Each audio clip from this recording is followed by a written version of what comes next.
This will be the third meeting of the Tourism and Outdoor Recreation, be March the 9th.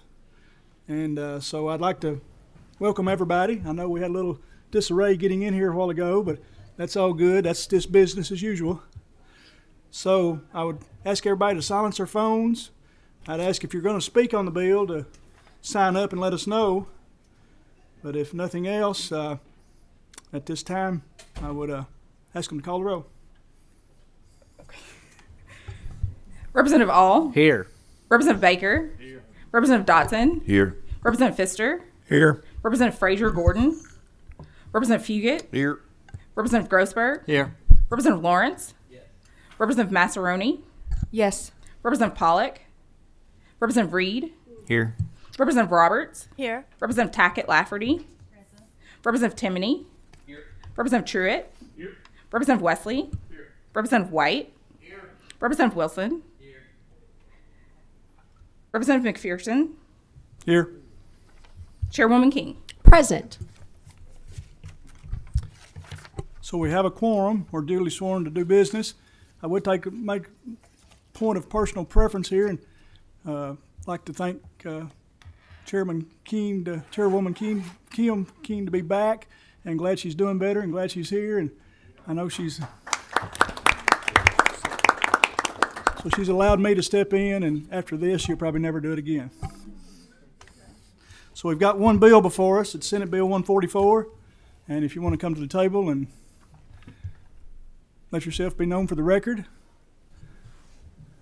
Thanks, Chairman. I'm Tom Bennett, and I'm representing the American Battlefield Trust. Okay, would you raise your right hand?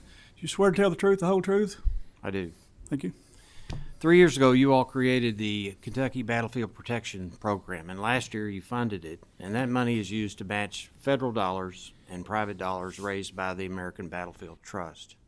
The bill that's before you helps us in some of the hurdles that we've found trying to acquire Revolutionary War battlefields. There are precious few of those in Kentucky, and it's really an issue of supply and demand.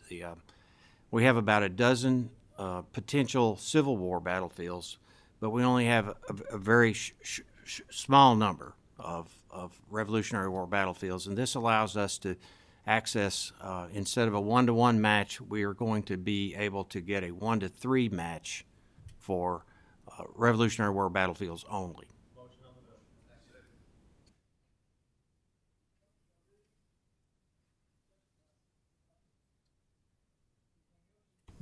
So you're welcome to go forward if you want to, or you can stop and we can take a vote.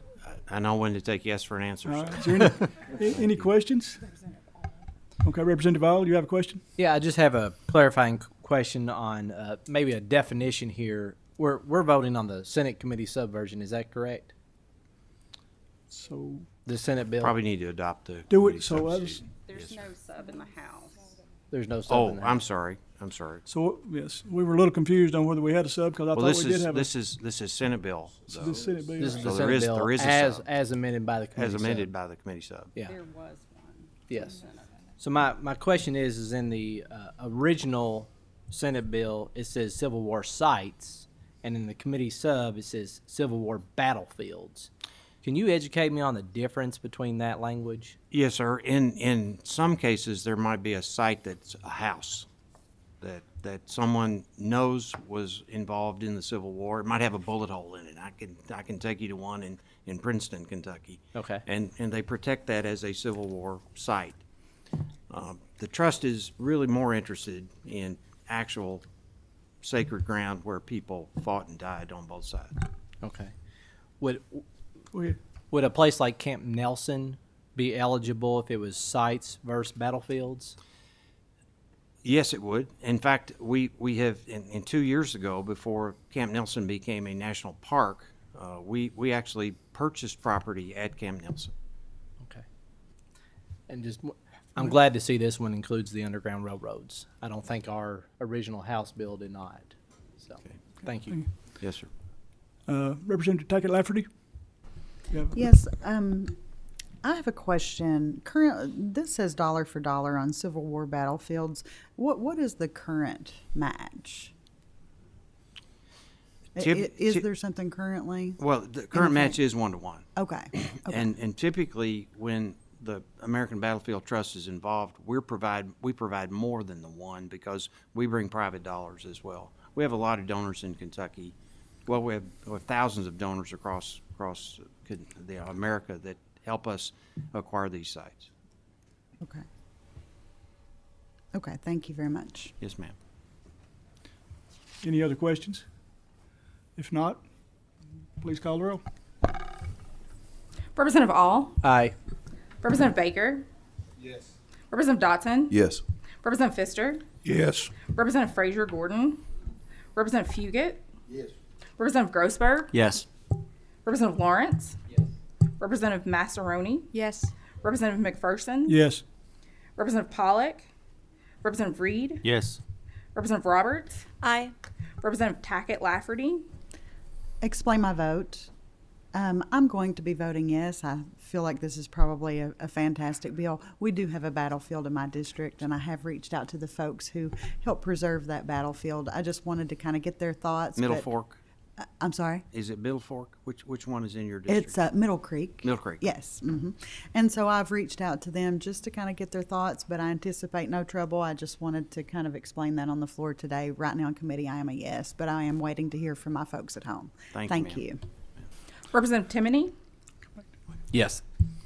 Representative Truitt. Yes. Representative Wesley. Representative White. Representative Wilson. Chairwoman King. Yes, ma'am. So we have a final vote on it. Senator Gergler did come into the room. Do you want to? Would you like to speak on the bill, or would you? I just left Veterans Military Affairs and Public Protection. I just left Veterans Military Affairs and Public Protection to come over here and make sure we don't forget about our previous one. So, and I know he's explained the bill, and I think we got all yes votes, and I'd be tickled to death if somebody would do a consent. Oh, you don't have it here. We're gonna have- Can you overrule them? Well, we'd like to, but there's All right. there's rules there. So Thank you. I'll report the 18 yeses and no passes and no nos. So it should be favorable and reported favorable to the House. Should pass. Thank you, Chairman, and thank you, Chairwoman. Thank you, Chair. Now, is it still true you was an All-American basketball player? In Is that- 8th grade. 8th grade. Yes, All right, sir. I knew Yes. there was some stories behind it. Before we do leave, I think we have Representative Timoney would like to address the Yes, Chairman, thank you. And very briefly, I was spending a little bit of time reflecting yesterday on our discussion about House Joint Resolution 76 in regards to the $150 million towards the Parks program. And there was one thing that before I go into it, when I listened to our counterparts on the other side of the aisle discuss the need for the additional funding. I know that the park system is a service that we provide for our state, and I know when you're providing a service, there's a cost. There can be cost complications there. But I did kind of, it was reminiscent for me whenever I would have back when I was a teacher, and as I was listening to testimony asking for additional funding, and I'm not trying to poke anybody with this, but it felt like it reminded me of when I was a teacher and I would have parents advocating to raise their students' grades who didn't do the homework assignment. And I don't want that to be mean or nasty anything. So what I would like to do is I would like to propose that during the interim that we form an informal work group to assist with allocating the remainder of that money to make sure that we're being effective and we're doing we're putting our money into investments with the public and private partnerships. I want to stay away from the whole concept that we're going to privatize our park system, but I do think that there's a fine balance there, and I think that this group, the people that are interested in this room, would be very beneficial to weigh in along with our Parks Department as we move forward with this. So I would like to kind of extend a formal offer to be part of an informal work group on that. So if anyone's interested during the interim, I'll be starting that, and I look forward to working with you all. Thank you. Thank you, Representative. And does anybody else have anything else to come before the committee? If not, I'll entertain a motion of adjournment.